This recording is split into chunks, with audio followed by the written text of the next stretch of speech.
రాజ్ తరుణ్ వ్యవహారం ఇప్పుడు మంచి కాక మీద ఉంది. మొన్నటి వరకు ఎక్కడ ఎన్నడూ కూడా తెలియని ఆయన పేరు ఇప్పుడు అటు మీడియాను ఇటు సోషల్ మీడియాను ఊపేస్తోంది.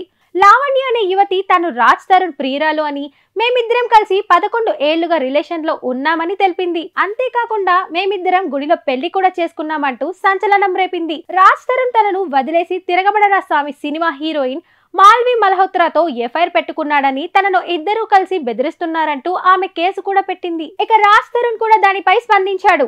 లావణ్యతో రిలేషన్ లో ఉన్న మాట వాస్తవమే అని, కానీ పెళ్లి చేసుకోలేదంటూ చెప్పాడు. ఆమెకు మరో వ్యక్తితో ఎఫ్ఐఆర్ ఉందని, గతంలో డ్రగ్స్ కేసులో జైలుకు వెళ్ళిందని, అందుకే ఆమెకు దూరంగా ఉన్నానని తెలిపారు రాజ్. అటు మాల్వి కూడా తనపై తప్పుడు ఆరోపణలు చేస్తుందని లావణ్యపై కేసులు పెట్టింది. రాజ్ తరుణ్ కూడా ఆమెపై కేసు పెట్టాడు. కానీ లావణ్య మాత్రం అక్కడితో ఆగిపోవట్లేదు. తాజాగా రాజ్ తరుణ్ వ్యవహారాలను బయట పెడుతోంది. ఇప్పుడు బిగ్ బాస్ కంటెస్టెంట్ అరియానా గ్లోరీతో కూడా రాజ్ తరుణ్ కు ఎఫ్ఐఆర్ ఉందని బాంబు పేల్చింది.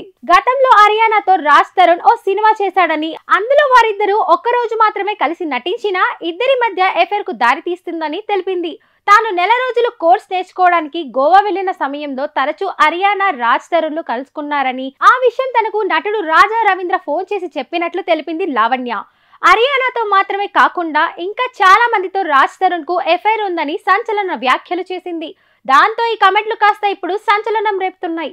ఇప్పటి వరకు ఈ వ్యాఖ్యలపై అటు రాజ్ తరుణ్ గాని అరియానా గాని అస్సలు స్పందించలేదు. దాంతో ఈ రూమర్లు మరింత బలం పెరుగుతోంది. ఇన్ని రోజులు రాజ్ తరుణ్ అరియానా మీద ఎలాంటి రూమర్లు రాలేదు. కానీ ఇప్పుడు వీరిద్దరిపై ఇలాంటి వ్యాఖ్యలు చేయడంతో వారిద్దరు జవాబు చెప్పుకోవాల్సిన పరిస్థితి వచ్చింది. మరి అరియానా ఏమైనా స్పందిస్తుందా లేదా అనేది చూడాలి.